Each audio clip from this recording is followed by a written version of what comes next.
porque o ex-advogado de Lula afirmou que não será parcial em sua eventual aprovação para o cargo de ministro no Supremo. A gente separou esse trechinho, vamos acompanhar.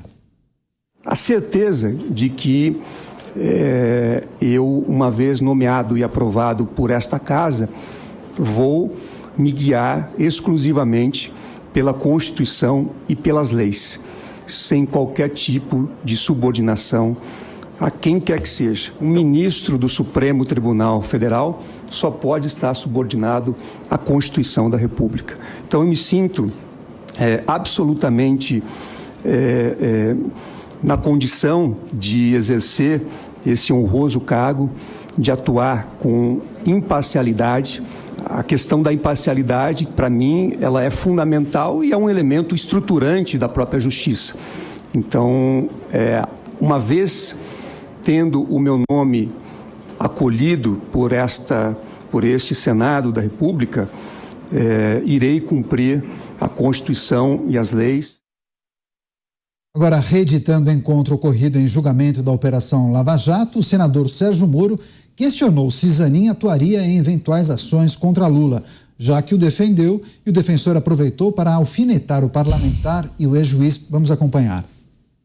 Em que causas Vossa Excelência se daria eventualmente por impedido ou suspeito no âmbito do Supremo Tribunal Federal? Não estou aqui questionando a sua advocacia de forma nenhuma, também respeito enormemente a advocacia, tenho minha carteira de advogado, mas esses são dados importantes para a nossa deliberação. As regras objetivas, elas podem, desde logo, serem tratadas e enfrentadas. Então, a regra objetiva, os processos em que eu funcionei como advogado, se aprovado for por esse Senado, eu não poderei vir a julgar este processo ou esta causa se estiver no Supremo Tribunal Federal. Por outro lado, questões futuras, processos futuros, evidentemente que é necessário, para aquilatar ou não uma hipótese de impedimento ou suspeição, analisar os autos, analisar quem são as partes, analisar qual é o conteúdo, até porque eu não acredito que o simples fato de colocar uma etiqueta no processo, indicar um nome Lava Jato, isso possa ser um critério a ser utilizado do ponto de vista jurídico para aquilatar a suspeição e o impedimento. E o senador Flávio Bolsonaro disse esperar uma atuação séria do advogado na corte. Acompanhe. O seu nome será aprovado aqui nessa comissão, será aprovado no plenário do Senado Federal, acredito até com uma votação bastante expressiva. Eu quero pedir a Deus que o senhor leve, com o seu histórico de vida na advocacia, o bom senso, a seriedade, a segurança jurídica e, principalmente, exemplo de respeito à Constituição Federal nas suas próximas décadas de atuação no STF. Vamos agora ao Rio de Janeiro. Roberto Mota com a gente. Mota, seja bem-vindo. Trouxemos alguns trechos da sabatina de Cristiano Zanin na Comissão de Constituição e Justiça do Senado Federal. Queria escutar suas primeiras impressões. Daqui a pouco, inclusive, o plenário irá votar a indicação de Cristiano Zanin. Bem-vindo, Mota. Boa noite, Daniel. Boa noite, meus colegas. Boa noite, nossa audiência. Para começar, Daniel, se eu fosse você, eu mudava os óculos para o modelo redondo. Eu tenho a impressão que a sua vida ia melhorar muito. E aí eu queria chamar a atenção, meus amigos, para um fenômeno interessante aqui, né?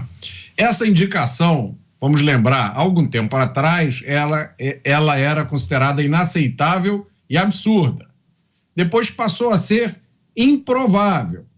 Depois passou a ser considerada possível. Depois provável. Depois passou a ser considerada boa. E agora, tudo indica, será aprovada com maioria dos votos. O candidato, que já pode, tudo indica, né, pode ser considerado o novo ministro da Corte, até onde eu vi, respondeu 100% certo todas as perguntas. Agora, o que a gente tem que se questionar é o seguinte: nas sabatinas anteriores, já aconteceu de algum candidato responder alguma coisa que os senadores não queriam ouvir? Alguém já foi reprovado nessa sabatina? Eu achei muito interessante uma colocação feita pelo senador Jorge Seife durante a sabatina.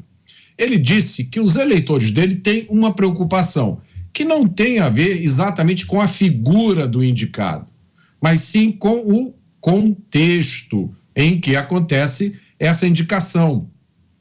A preocupação do eleitor e de muitos parlamentares é que pode vir a acontecer uma determinada situação em que o indicado tenha que julgar um processo relacionado com quem o indicou. E como disse muito bem o senador Jorge Seife, vou usar as palavras dele, o julgamento do indicado pode ser influenciado por gratidão, subserviência ou até por um sentimento de culpa. O indicado, o candidato, agora já quase ministro, fez questão de negar explicitamente essa possibilidade, mas levando-se em consideração tudo o que tem acontecido no Brasil nos últimos meses, a gente não pode deixar de achar que é uma preocupação relevante. Agora, para minha surpresa, a gente está sentindo no ar um sentimento bom, é um sentimento de esperança. Me lembra aquela música do Roberto Carlos que dizia assim: daqui para frente tudo vai ser diferente. É esperar para ver o que vai ser. Exatamente. Vamos ver e acompanhar como está a sessão plenária no Senado Federal, preparação, inclusive, para a votação do nome de Cristiano Zanin, só que agora no plenário do Senado Federal. Quem fala neste momento é o senador veneziano Vital do Rego, ele que é do MDB do estado da Paraíba. Há muita expectativa justamente sobre o placar dessa votação. O próprio senador Flávio Bolsonaro, do PL do Rio de Janeiro, disse que Cristiano Zanin deve ser aprovado com tranquilidade no plenário do Senado. Agora vamos com o Zé Maria Trindade, que tem um complemento e também vai falar sobre a expectativa para a votação no plenário. Zé, 2 minutos para você, por favor. Pois é, olha, a indicação desta comissão aí de Constituição e Justiça, geralmente ela é confirmada no plenário, né? A composição da comissão leva logicamente, em relação aos partidos políticos, é de forma proporcional que a comissão é colocada, e até, a gente vê aí, até oposição ao presidente Lula está votando, está defendendo o Cristiano Zanin. Esta é uma tendência, principalmente porque o indicado ganha essa expectativa de poder e ganha, principalmente, esta oportunidade de conversar com cada um dos 81 senadores. Pelo que eu vi, estou vindo agora do Congresso Nacional, pelo que eu vi por lá, a ideia é essa mesmo, e liquidar a fatura. O termômetro, Daniel, por aqui é o seguinte: quando há dificuldades, há dúvidas, né, da maioria no plenário, de 41 deputados, senadores, dos 81, e não precisa ser 41, mas apenas a maioria do plenário, né? Se todos estiverem lá, seria 41.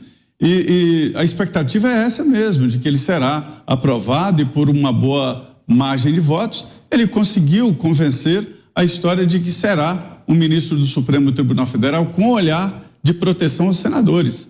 Veja como é rasa esta discussão e esta troca de informações entre o indicado e os senadores. Os senadores precisam estar seguros de que o futuro ministro do Supremo Tribunal Federal não será hostil a ele. Fica difícil entender um país que não leva em consideração os interesses nacionais e a justiça brasileira, e sim a sua própria janela. Tá certo, e esse